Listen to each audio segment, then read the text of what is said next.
ఆయన good morning అందరికీ. ఈరోజు టమాటా రేట్ అయితే 170 రూపాయలు అయితే పడుతుందన్న.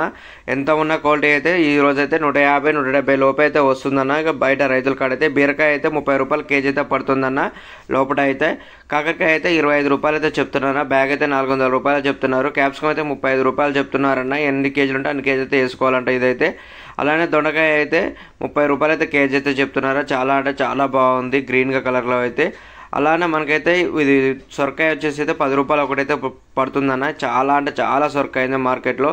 ఎర్లీ మార్నింగ్ రేట్లు కాబట్టి కొద్దిగా అయితే హైలోనే ఉంటాయన్న. 10-11 అయితే రేట్లు అయితే చాలా అంటే చాలా డౌన్లో అయితే. క్యాబేజ్ అయితే 18 రూపాయలు అయితే పడుతున్నా. చాలా అంటే చాలా బాగుంది ఎర్లీ మార్నింగ్ క్వాలిటీ కాబట్టి. అలానే వంకాయ అయితే 28 రూపాయలు అయితే కేజీ అయితే పడుతుందంట. ఇదైతే నెంబర్ 1 క్వాలిటీ అండి. చాలా బాగుంది గుత్తంకి అయితే. పువ్వులు అయితే అడిగామన్నా. పువ్వులు అయితే 300 రూపాయలు అయితే చెప్తున్నారు. 12 పువ్వులు వస్తాయని. ఎర్లీ మార్నింగ్ కాబట్టి చాలా అంటే చాలా క్వాలిటీ ఉంది. అలానే రేటు కూడా అలానే. మన వీడియో నచ్చితే లైక్ చేయండి.